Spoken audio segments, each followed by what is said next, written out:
Bertahan dalam kesulitan. Mari kita berdoa. Tuhan, terima kasih. Kami seringkali takut menghadapi tekanan dan masalah. Tapi itu semua ternyata justru menjadikan kami lebih dewasa dan melihat segala sesuatu masalah menjadi batu loncatan bagi kami untuk masuk pada level berikutnya. Terima kasih Tuhan. Dalam nama Tuhan Yesus kami berdoa. Amin. Dalam perjalanan hidup kita, pernahkah kita merasa seperti sebuah biji yang akan ditanam tetapi harus mati terlebih dahulu? Setelah mati baru dia tumbuh. Hidup kita dihancurkan oleh rasa takut, ditekan oleh masalah, atau direndam dalam air mata. Sebelum akhirnya bisa bertunas dan menghasilkan buah yang berlipat ganda. Filipi 4 ayat 13 katakan demikian firman Tuhan. Segala perkara dapat kutanggung di dalam Dia yang memberi kekuatan kepadaku. Rasul Paulus ketika menulis ini sekitar tahun 60 sampai 62 Masehi. Paulus ada di dalam penjara di Roma.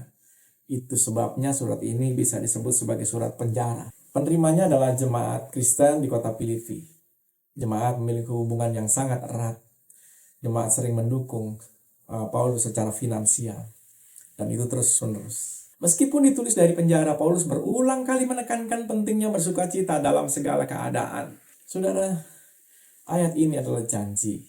Dan ini bukan tentang kekuatan kita, tetapi kekuatan Tuhan yang mengalir dalam diri kita. Saya akan ulangi.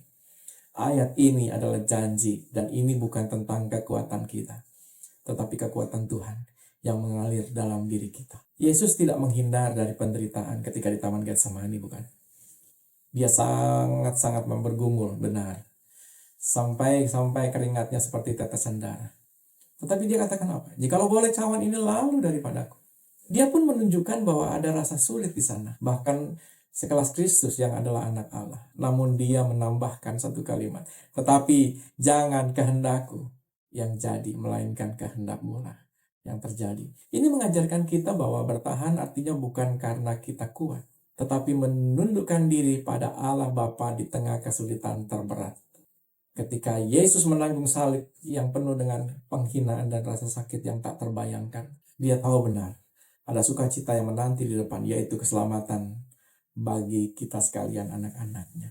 Seperti yang dikatakan dalam Ibrani 12 ayat 2. Yang dengan mengabaikan kehinaan tekun memikul salib ganti sukacita yang disediakan bagi dia. Bertahan berarti menjaga pandangan, tetap pada tujuan dan janji yang kekal, yang jauh lebih besar daripada rasa sakit itu sendiri. Yusuf tidak pernah tahu bahwa janjinya ia akan menyelamatkan sebuah bangsa. Tetapi Tuhan mengizinkan ia masuk dalam penderitaan, dijual saudara-saudaranya. Musa tidak pernah tahu bahwa ia dapat memimpin sebuah bangsa keluar dari tanah penjajahan di Mesir. Tetapi Tuhan izinkan ia, dan bangsa itu tersesat selama 40 tahun lamanya. Musa juga nggak tahu jalan keluar kemana ketika berhadapan dengan laut terbentang di hadapannya. Sedangkan dia dan bangsa itu harus segera lari dari kejaran tentara Mesir. Tetapi Tuhan menolongnya. Daniel juga tidak pernah tahu jika dia harus selamat dari kandang singa. Walaupun Tuhan izinkan dia masuk ke dalamnya.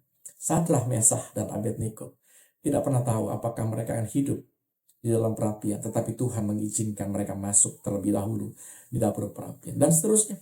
Banyak lagi tokoh-tokoh Alkitab yang harus mengalami penderitaan dan mereka tidak tahu akhirnya. Walaupun di akhirnya Tuhan buat mereka semua menjadi pemenang.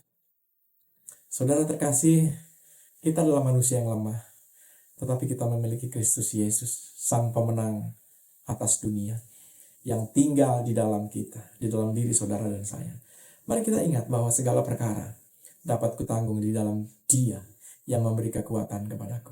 Ketahanan ini bukan datang dari disiplin diri saja, tetapi hanya melalui Kristus. Hari ini, apapun beban kesulitan yang kita hadapi, serahkan kepada Tuhan. Kekuatan untuk bertahan bukan tanggung jawab kita. Saya ulangi.